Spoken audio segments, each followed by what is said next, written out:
Hey guys, I'm Cassandra, and I'm here to help you heal what's holding you back. In this video, we're going to talk about how to give better psychic readings.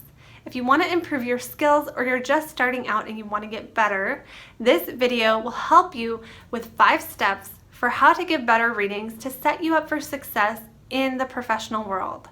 So, tip number 1, practice. We learn through doing. We learn through doing, especially with something like intuitive or psychic readings, because our gifts open up as we do them. So the universe isn't going to give you more of your gifts, isn't going to let you tune into more until you know how to confidently handle the gifts you have. So just start. If you haven't started, start. And if you are starting and you just don't know if you're very good, practice. What this does is you will start to learn what it feels like to know the difference between your intuition and your intellect. So when I first started doing readings, they were more based on intellect, where I would put together in my mind the meanings of the cards and tell people what I thought. However, as I continued, my intuition opened up, my gifts opened up, and I started to connect more with the feeling state I got from the cards, and I began to give people very detailed readings on their own emotions around the situation that they were in. That's part of my unique style, but your unique style may be different. You may connect with certain tools. You may connect with cards, you may not. You may just connect with visualizations. And the thing to know about psychic abilities or intuition is that it comes through the senses. So they're the senses that you already have. So it might be visual, it might be auditory, you might hear, you might feel it in your emotions, you might have that empathic ability. You may, there's so many ways that abilities can come through. And so practice in combination with learning about what the abilities are can really support you in quickening, speeding up your ability to get better by knowing what you're good at and focusing on that. Step number 2 is personal development, working on yourself. Your readings are only as clear as you are. So self-care, working on your mindset, working on your own fears, your own limiting beliefs, those are huge for having a really good reading, because any information that comes through to you in a reading goes through your filter of your perception of reality. So if you have a negative perception of reality or it's very fear-based, then that's going to come through to your clients, and that's not ideal. The ideal thing is to be so clear that anything that comes through can just come through without being impeded by your own thoughts or your own fears. So an example around this is past life readings. I do past life readings, and I love doing past life readings, but they're only as clear as I am, because if I have fears about certain aspects of past lives and I don't believe in it, then I'm not going to be as good at doing past life readings. So I have to let go of my fears about the unknown. And honestly, in readings, some weird stuff can come up. I mean, deep stuff comes up.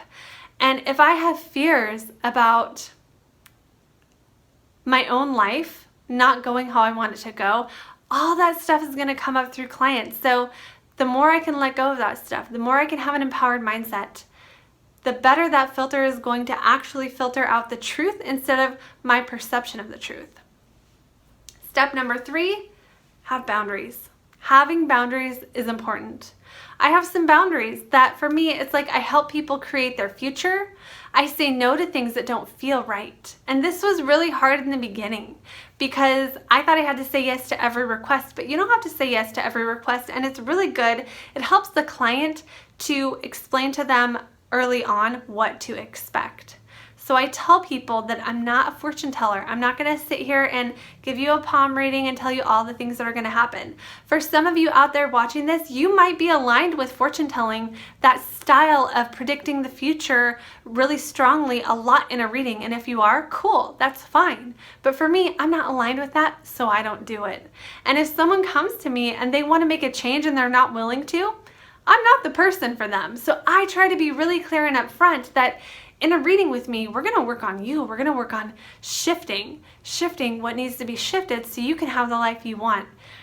But your boundaries are going to be totally different. So know what you will and will not do, and find ways to articulate that to the client or to the person you're working with in a way that respects and honors them too.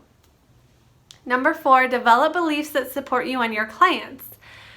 One of the beliefs that I developed is that every struggle is valid and real to my clients.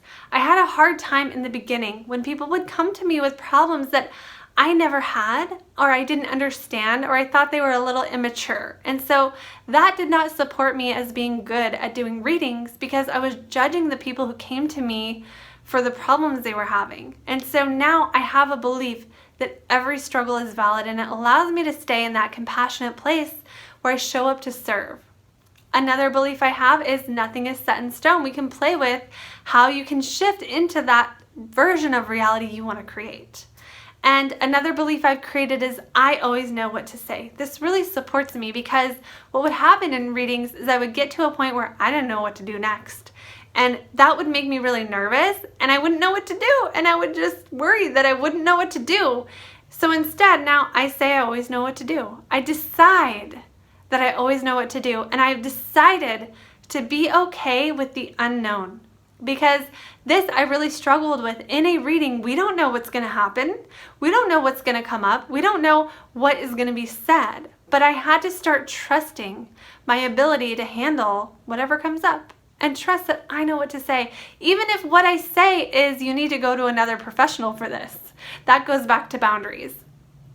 And then the 5th thing you can do to get better psychic readings is to expand your comfort zone. And I'm talking about what you're comfortable reading on. And an example from this is I had a client who was experiencing grief, and at that time I hadn't helped anyone with grief, and so I felt really uncomfortable and I didn't want to read for it, and I did it anyway. And I remember I was a little awkward in how and why I explained the process of like what I could and couldn't help with. But then I did the reading and I told her just clearly what came up. And I actually, one of the only times in a reading, I started crying because I felt her grief so strongly that I couldn't contain it. And then she started crying, and it was a very healing experience for her to have someone feel what she felt. And if I had not tried to expand my comfort zone in a way that was ethical, I knew nothing bad could really come from that situation. I knew that if it got too deep into something, I could refer her out to an appropriate professional, but I wouldn't have known that I could do that if I didn't try it.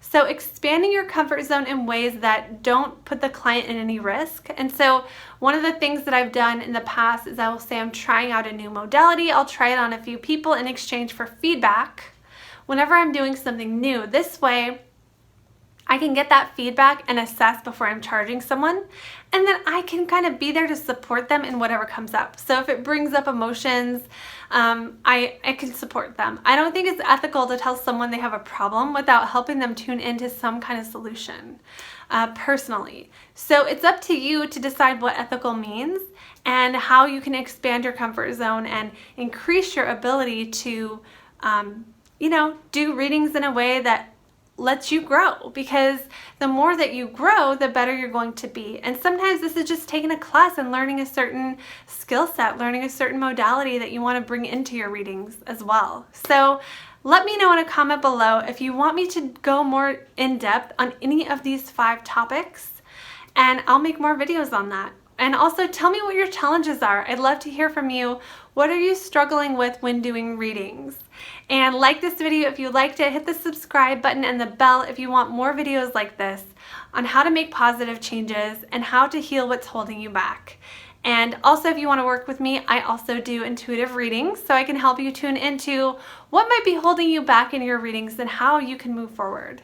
So click the link below if you want to work with me, and I will see you in the next video.